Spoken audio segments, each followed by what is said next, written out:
এই বন্দর এলাকার রাস্তাঘাট ও বাজারে চোখে পড়ছে বেশ কিছু দিগ্ভ্রান্ত মানুষ। পরনে পুরনো ছেঁড়া এবং ময়লা দুর্গন্ধযুক্ত কাপড়, শরীরে ময়লার আস্তরণ। ভাষা এবং চেহারায় তারা বাংলাদেশি নন বলে দাবি স্থানীয়দের। অপরিচিত এসব মানুষকে ভারতীয় বিএসএফ কৌশলে বাংলাদেশে পুশ ইন করছে বলে ধারণা তাদের। উত্তরের সীমান্ত জেলা পঞ্চগড়ের তেঁতুলিয়ায় সীমান্ত এলাকার হাট বাজারে চোখে পড়ছে অসংখ্য মানসিক রোগী, যাদের পরিচয় খুঁজে পাওয়া যাচ্ছে না। ভাষা, চেহারা এবং দৈহিক গঠন দেখে তাদের ভারতীয় বলে দাবি করছেন স্থানীয়রা। তারা বলছেন ভারতীয় সীমান্ত বাহিনী বিএসএফ তাদের বাংলাদেশে ঠেলে পাঠিয়ে দিচ্ছে। সরকার হায়দারের তথ্যচিত্রে ডেস্ক রিপোর্টে বিস্তারিত। পঞ্চগড়ের সীমান্ত ঘেঁষা উপজেলা তেঁতুলিয়ার তিন দিকেই ভারতীয় সীমান্ত। রয়েছে দেশের একমাত্র চতুর্দেশীয় স্থলবন্দর বাংলাবান্ধা। এই বন্দর এলাকার রাস্তাঘাট ও বাজারে চোখে পড়ছে বেশ কিছু দিগ্ভ্রান্ত মানুষ। পরনে পুরনো ছেঁড়া এবং ময়লা দুর্গন্ধযুক্ত কাপড়, শরীরে ময়লার আস্তরণ। ভাষা এবং চেহারায় তারা বাংলাদেশি নন বলে দাবি স্থানীয়দের।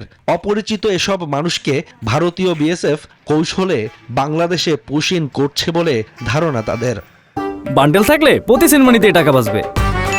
বিকাশ সেনমানি বান্ডেল কিনে জিতুন প্রতি লেনদেনে।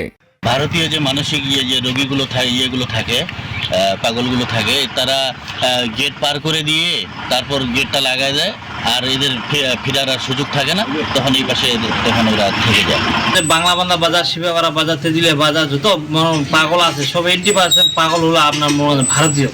তারা ভারতের বিএসএফ তারা বর্ডার দিয়ে তারা টাকাটা গেট দিয়ে পার করে দিয়ে। অপরিচিত এসব মানুষের আনাগোনায় কিছুটা আতঙ্কিত স্থানীয়রা। আমাদের এখানে তো স্বাস্থ্য ঝুঁকিকর, এরা তো অনেক নোংরা, এরা বিভিন্ন রকমের রোগ জীবাণু নিয়ে আসতে পারে, ভাইরাস নিয়ে আসতে পারে। আমরা তো এরকম জীবনের একটা ঝুঁকিতে আছি এই ব্যাপারে। পরিবেশ কর্মীদের দাবি, অপরিচিত এসব মানুষের মাধ্যমে ছড়াতে পারে রোগ জীবাণু, বাড়তে পারে স্বাস্থ্য ও পরিবেশের ঝুঁকি।